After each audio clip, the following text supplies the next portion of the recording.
So, this is the much delayed LEGO Star Wars 2024 Onyx Cinder. Given set number 75374 with 1,325 pieces, it's $140. And I said it was delayed. It was originally actually supposed to come out in January of 2024, and then it was delayed to June, and now has released for August of 2024. So, pretty crazy backstory on this set, and its accompanying show, The Skeleton Crew, has also been delayed, which is exactly why this set has been delayed. But as of the filming of this review, we don't even have a trailer of Skeleton Crew. So this set is kind of in a weird spot where we know very little about it at its release. It could end up being a really cool ship in the show. It could end up being super lame. We just don't know that. But just judging from the box, I think it looks like a really cool LEGO Star Wars set. And I hope the show ends up making this set even cooler to a lot of people. But I'm going to try my best in this review to see what's up without knowing everything that I should. Looking at the back of this set's box, I really love the nighttime forest vibe. It also, of course, highlights some of the features that we'll get to take a look at on the Onyx Cinder during this review, including one that I think is going to end up being very cool, where you can have the ship go and land and all the engines spin down at the same time. Looks really neat. There's also some detailed interior space I'm excited to see what's up with, but before we do all that, we gotta unbox the set. There's almost no better feeling than cutting into that brand new LEGO box, and inside of this one, we have a grand total of 13 numbered bags. The instructions and stickers come in a protective cardboard sleeve. The instructions are absolutely massive with over 260 pages. It's actually absurd for a set of this size. It's so thick, it feels like a UCS instruction manual. And shifting our attention to the sticker sheet, it looks like there are quite a few in the set. Here are the 5 minifigures included, and I would love to start with the elephant in the room, but we'll start with the 2 figures that I think are least exciting to me. We have Wim on the left and Fern on the right. Both of these look like finely detailed characters, although like I said earlier, because I haven't seen the show, I can't possibly speak to the accuracy of the detail on these figures. They both carry lightsaber hilts, but I don't think they're intended to be lightsabers in this set, as on the end of them, it's kind of like a flashlight build, so different color flashlights for each of them, which is kind of cool. Wim was given a walkie-talkie, which maybe is to talk back with the ship or with some other home base or something. And finally, both of these figures have a second facial expression in which they look petrified. Pretty cool. Next, we have KB, and the yellow hands definitely look a little bit weird with the flesh skin tone above, but I'm assuming she's wearing gloves or something. She does have a red flashlight in her hand, and she has a really cool face print. On one side, it's just her normal face with a small electronic thing off to the side, which is mostly covered up by the hairpiece when you have it on there. But the second face print shows a piece of metal completely covering her eyes. And at first glance, I thought the way it would work is that it like literally extended straight out of that thing on her face. But if you look on the one where it's not covering up her eyes, you can see that the metal piece is pointed vertically. So it clearly is something that folds down in front of her face from like just a cool minifig perspective. That one definitely is pretty cool. Next up, we've got Neil. Very interesting here. Same species as Max Rebo, and of course a unique head mold for this guy here. He's got dark blue hair on the kind of sand blue color plastic for the mold. Definitely an interesting color combo. I assume an accurate one. He's got very nice printed eyes, and the mold for this is pretty detailed. You can see a lot of wrinkles and folds in the face. It definitely seems like they put a lot of work into it. And then he's kind of wearing like overalls, so a little bit of a weird outfit for Star Wars, but you know, kind of different. Quick shout out to the big ugly rock piece Easter egg on the back bottom right of his torso. Pretty cool. Looks like a nice enough character and certainly an exciting minifigure because of the new head mold. And the final minifigure is Jod, who I think is kind of like the leader of the clan here. He's got a blaster in one hand, and he's also wearing a scarf, which is quite interesting Star Wars attire. And while none of the other minifigs in this set have leg printing, he actually does. And on the left side, you can see it's really subtle, but there's a nice continuation of the dark red down into the hip and leg area. It's super subtle, very hard to see, but it's there, and I love that extra amount of detail as it flows down the torso into the legs. So there you have it, the 5 LEGO Skeleton Crew minifigures. I can't speak to the accuracy of them to the source material, but as far as having all the main characters, I'm pretty sure that right there is the big 5, so hopefully we're not missing anyone, and if we aren't, this is a pretty solid selection. So building this ended up taking quite a while. As I showed, over 260 pages in the instructions. It's not really a surprise, but it also didn't help that I was building it at 3 a.m. But my initial reaction when I finished building it, or I should say as I was building it, because it was a really fun build, just every little thing was cool. And then, like, the finished product just slaps. I cannot believe this ship is so good for something that I have no idea if I will care about or not. I think part of that is just how densely packed it is with small details, and of course we'll go through some of those one by one, but I think I want to start with the big feature on the set with the engines. So on the very top of the build, you can see this black piece kind of sticking through the rest of the gray design, and that is actually the lever that you push forward that will move the engines for you, so they can move into a flying forward position and then back down to your landed position. So essentially, as you raise the ship up, you can go from landed to flying and then zoom off into space, which is really sick. And it's also a way more simple mechanism than I imagined. I just imagined a lot of like Technic gears and things inside of the build. But during the build, I took this shot of the mechanism and you can just see how simply it works. The other thing I have to add on here is you don't even need this piece here. They could have completely done without this and covered it up and made the top of this ship like complete. I don't think this like takes away too much from the top of the design, but you can very easily turn these engines by hand. It's actually even easier to do it by hand. It's smoother, I suppose, is maybe a better description of it, because I think it's about equally easy. But there's not like a weird hitch. Sometimes there's like a hitch when you move it like this. When you do it like this, it's just smooth and it moves easily, no problem at all. The only reason I can think of that you have to have this is that maybe over time with like hard play, these could just pop off, but they don't feel like they're just gonna pop off. Like certainly these ones at the front feel well attached. The ones at the back feel well attached, but again, that's something that might just be a redundancy thing just to be sure, but it is definitely a very cool play feature and allows for a little bit of a dynamic way to display this set as well, where you can have the engines down or up, or which one is up and down? I don't know. Looking at the very front of this model, I'm not entirely sure what all of these things are. They could be little blasters, they could be probes, this could be a little claw arm, or it could just be something that's supposed to be shaped like that. I actually don't know, but it does look very cool, and there's certainly a little light there on the bottom right. That's the only thing I'm pretty certain of what it is. I also use stickers for the detail of the intake for the engines, which I probably should have centered a little bit better. Let's see, that one is definitely a little bit better centered. And just in case you didn't notice, there is orange thrust coming out of the back of all 6 engines. They're basically all the same build, just with different attachment points. Looking at the top of this section, you can really get an idea of how well the gaps were minimized on this set. They are so close to non-existent. I mean, it's as close to perfect as you're going to get on a Lego set like this. So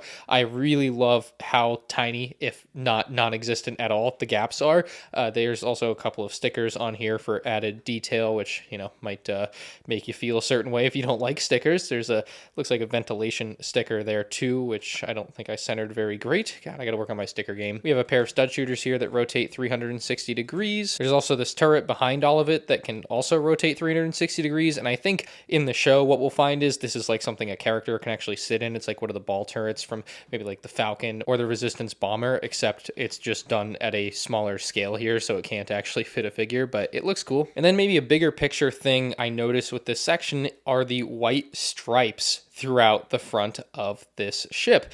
And the show is named Skeleton Crew, and so it makes me wonder if that's supposed to be kind of the rib cage of the ship or the skeleton vibe. It could just be white paint to have white paint stripes. I don't know, but having not seen the show and trying to draw lines maybe where we shouldn't, this feels like the skeleton of the ship for the Skeleton Crew. I don't know. Maybe it's stupid. Maybe it has a completely different meaning. Here's the bottom of that section, and the panels here are comparatively a little bit loose feeling, but they're still held in place, and you can literally hold the ship with them, even though they feel loose or can like definitely shake around.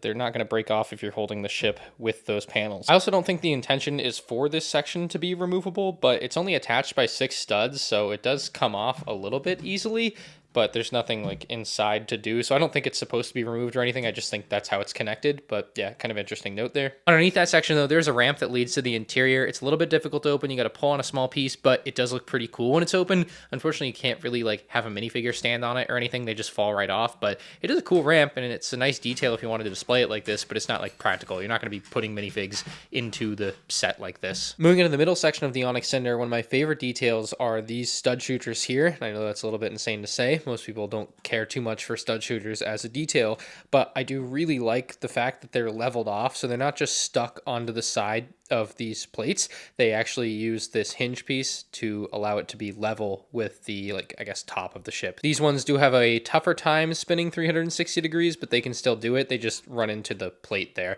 There's also a radar dish right here. Pretty cool. Bit small, but definitely probably accurate to what we'll end up seeing in the show. And then we've got another one of those turrets here that we showed off on the front, just kind of on the opposite side of the ship. I'm going to assume this might be a hatch, but it also just looks like an arrow pointing backwards. And then we can see our spare lever for the engines that we were playing around with earlier. It's maybe the biggest blemish on top of this ship, and it's not even that bad. We made it black so it blends in, even though there's not too much more black on top of the ship. On the opposite side, we have the cockpit, which I really love the way it was integrated into the build. If you ever get the opportunity to build this, you'll basically notice that it's kind of built floating above the area beneath it, and I just really liked that while I was building. And so we can see what look like maybe windows. It's maybe roughly shaped like a Millennium Falcon cockpit. It also has stud shooters on the side of it, but this one's pretty easy to open up. Just open that hatch there. There is some detail inside with a couple of stickers and then a large space for Jod to sit in. I remembered his name. That's crazy. I didn't even have to look at the box. Now, there's no studs or anything holding him in place in here. He's just kind of slotted in there and loosely in there, so that might be something that could annoy you, but he does fit in fine. And yeah, I mean, with everything else shaking on the ship, you can't even discern what is him shaking, I suppose. That might be a pretty good view of what I was talking about, where this whole cockpit area is kind of suspended above the rest of the ship. And I don't know, I really appreciated that during the build process. Now, beneath all that is the main interior section. On this side, we do have one panel that can open. You have to grab this clip, and it's a bit of a tough grab, so I don't love how hard it is. I wish they made it a little bit easier to open, but you can open that up, and this particular spot here is actually storage for the flashlights. Because of the cockpit above, if you have larger hands, it is definitely not a super simple process to put all of these in here. Like, you have to try to get them to line up and push them in properly. Yeah, I don't know. I think for kids it might be fine, but I am notably not 11 anymore. So my hands are a little bit larger, and it definitely is a tight fit. And I feel like with like Lego Star Wars sets in the past, because they weren't like downsized in a lot of cases, like let's say 10 years ago, this would have been a ship that was maybe 20% bigger, you know, like you wouldn't have this issue. But because some of the tolerances are just so tight now, yeah, it's just not super fun to do stuff like that. But it looks cool when they're stored in there. Like the flashlights multicolor all next to each other. But our characters won't be entering through here, so we'll close up that storage compartment. Last note on this side, you get a pretty good view at some of the landing gear. I really love the use of the barrel piece.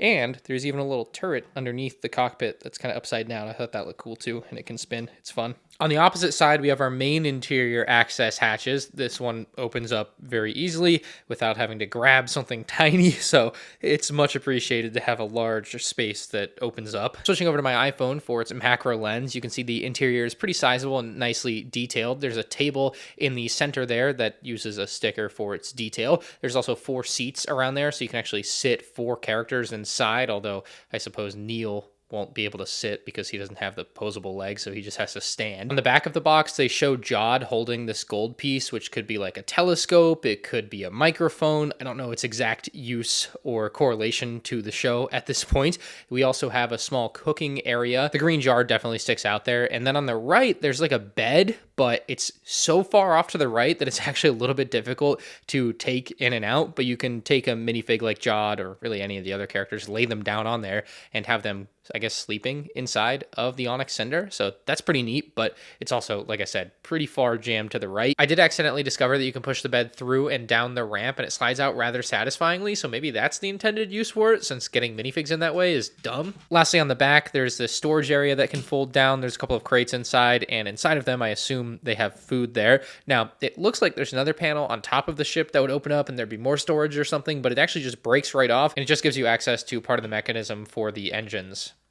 Before I give my final rating, I wanted to briefly show this next to some other LEGO Star Wars sets to give you a sense of scale for it. The Night Buzzard from 2020 was $70, so it's double the price. It's quite beefier, and it's not actually hollow underneath like the Night Buzzard. Oh, and while I'm holding this, I realized I should mention it is generally very sturdy, and you can kind of pick it up anywhere that's reasonable. On the left, we have another set that feels like a cousin of this set. With inflation accounted for, it's clearly bigger, and therefore I feel like the 140 is justified, just looking at it compared to other cheaper sets. I also thought the ATTE would be a worthwhile side-by-side, as it also sells for $140, and while it's not exactly the same shape, it definitely is like similarly boxy, so you know, you can get an idea there. The ATTE maybe has more empty space inside than the Onyx Cinder, so definitely some give and take there, but yeah, $140 seems reasonable when you compare it to the size of other LEGO Star Wars sets. And that's kind of where I land on this set. It feels like it's one of the more reasonably priced summer 2024 sets. It feels like it's a very accurate model of what it's supposed to be in the skeleton crew, and the figures also feel appropriately detailed versus what we'll hopefully end up seeing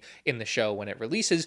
But this set has that problem where it's kind of like your sports team having a good preseason. It's not the real season. And so we just don't know yet how things are going to pan out. So this review and score is all contingent on what we end up seeing in the show. But as of now, I'm in love with this thing. But unfortunately, unless you're the most hardcore of LEGO Star Wars fans, I can't recommend that you buy this on day one. But I think once the show comes out and you're able to watch the show, and if you like the show and you like what you see from the Onyx Cinder in the show, then you can go out and buy this one. That's my only hesitation with recommending this set, is just like, what will it be like in the show? Otherwise, I think this is a fantastic looking LEGO Star Wars set, and I really, really love it. It's probably one of the best of the year, and surprisingly so. Oh, I didn't rate it. 9.5 out of 10. I mean, it's very, very good. It's hard to rate something that you don't really know what you're rating it against. But yeah, very great set. Let me know what you think about it in the comment section below. Leave a like if you enjoyed. You can check out more 2024 LEGO Star Wars set reviews on the end screen now.